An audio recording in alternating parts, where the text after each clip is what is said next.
naturally breathe.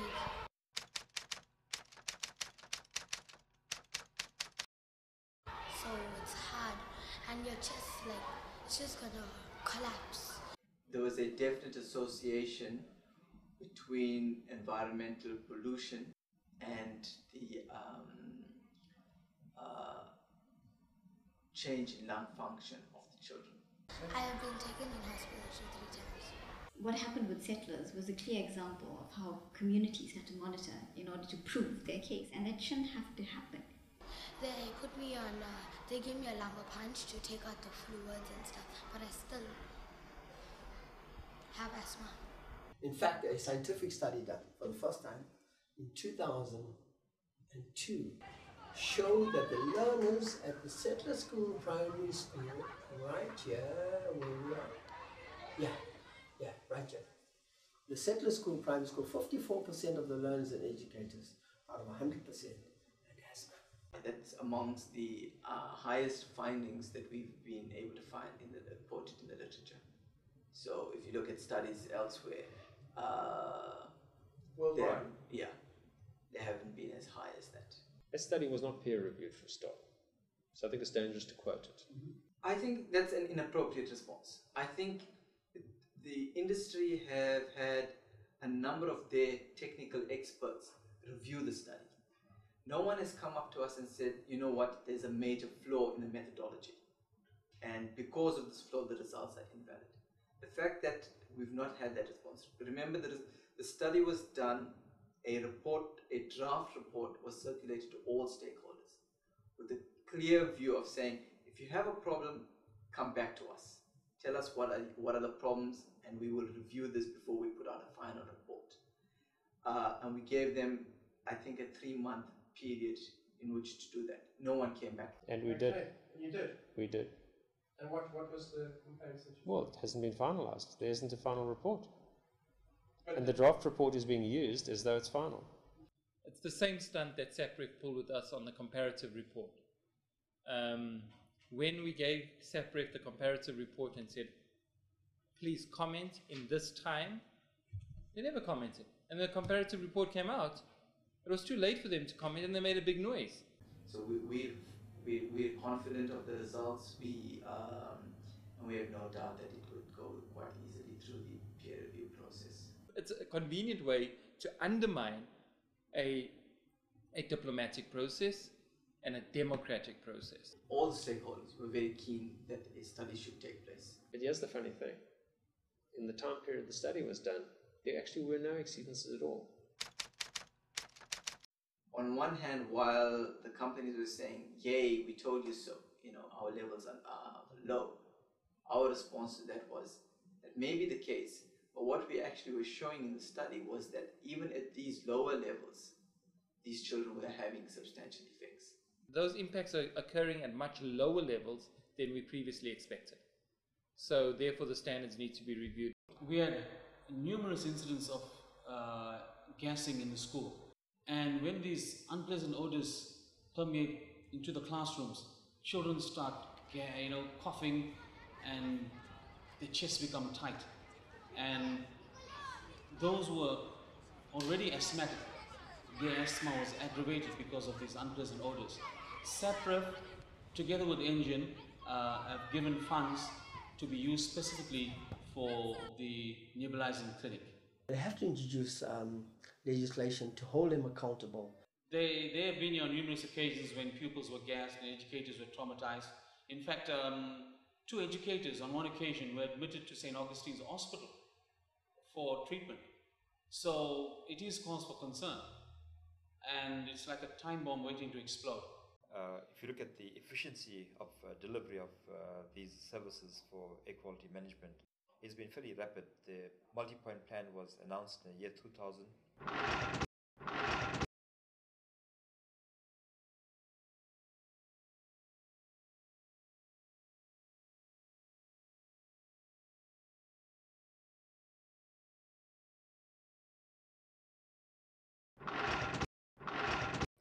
By 2003, by the end of 2003, we've had the monitoring system in place. It really is a lack of political will. It's a scandal that not just in South Durban, but all over the country, that industry gets away, sometimes literally with murder. The law has not been enforced.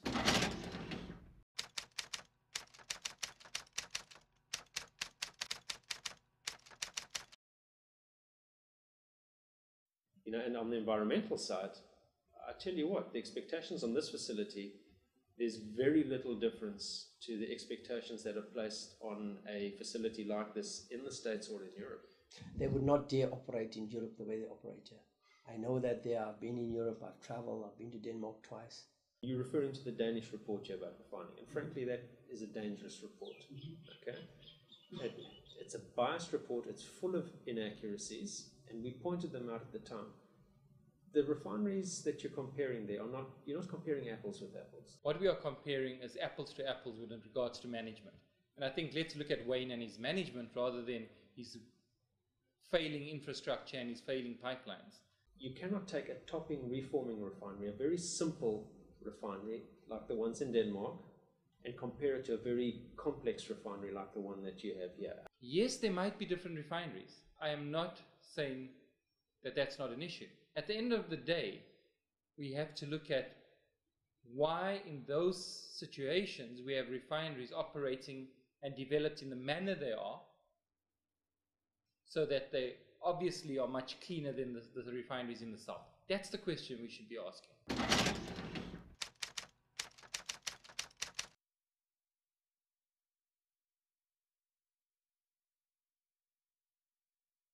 Some of them have to show their funders that they've generated headlines. Some of the NGOs owe their existence to the kind of resistance that they provide.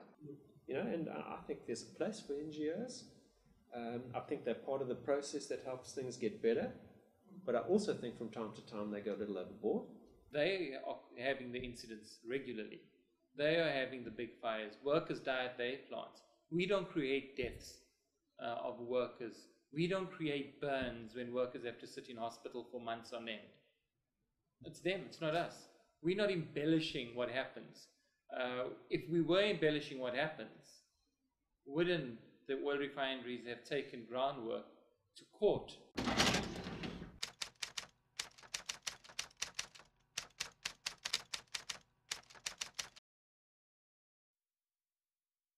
The expectations around environmental performance have been ratcheted up tremendously. So there's been an expectation that there will be improvements and they'll come quickly. Okay, so, and we think that's right. So we've engaged, and even prior to that, we've had improvement programs from the late 80s already. But there's quite a gap that we needed to close, and we've closed that gap pretty well. Trouble is, of course, the expectation doesn't stand still. It goes up, up, up, up, up.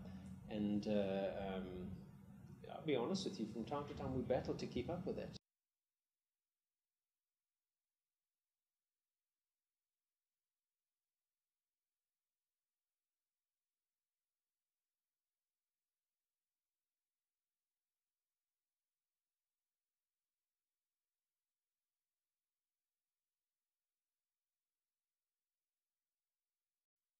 Their families don't live in these areas. They're not exposed to it. Their children don't go to these schools. They would never put their kids in the school to breathe that air. But hey, a large portion of the people who work in this facility do. Now the reality of the situation is, if you can afford it, you go and find a residential area that fits. There's less than 5% of people employed from local communities, and the reason they don't employ local communities is that they send you to medical, and once they found you've got a chest problem, they don't employ you. It's not a number that I track, but it's certainly going to be, my guess is of the order of 30 to 50% probably, that kind of number. Contract? No, Full-time? Full-time staff. 30 to 50? Permanent? 30 to 50. And I think in the, sort of the lower to mid management levels, it's probably more than 50%. And at the top level of management, it's probably of the order of 30%. No. Permanent will be for engine. No.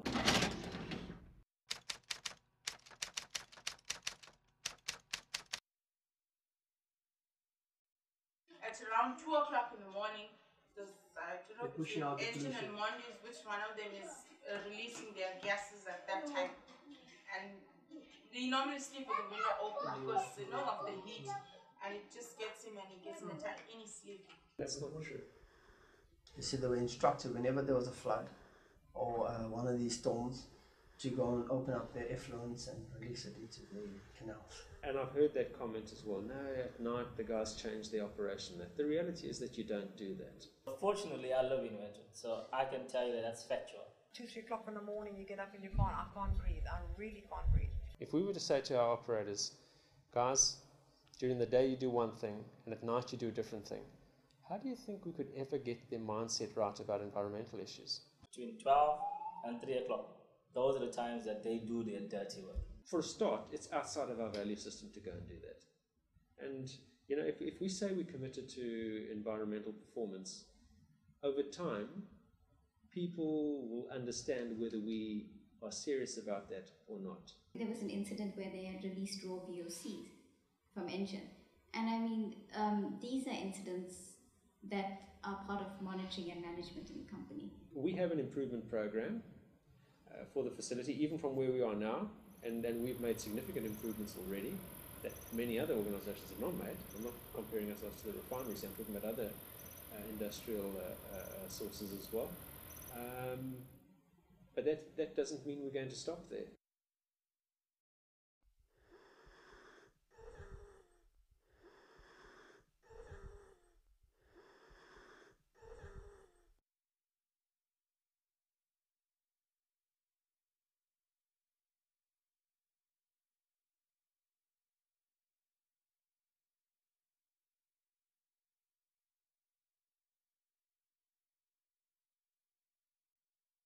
More often than not, when something goes wrong, it's because someone made a mistake somewhere. And then the question that you ask yourself is, was that malicious? Or was it a genuine mistake? If it was malicious, the legislation is actually quite tough.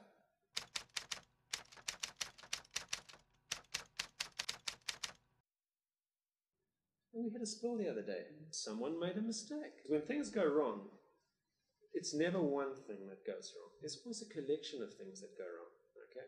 And I'm not trying to be defensive here or make excuses, because at the end of the day, you shouldn't make a mess. It's as simple as that. If you're the guy who is impacted by environmental pollution from a facility or from anywhere else, you're not really interested in the person's excuses or the company's excuses.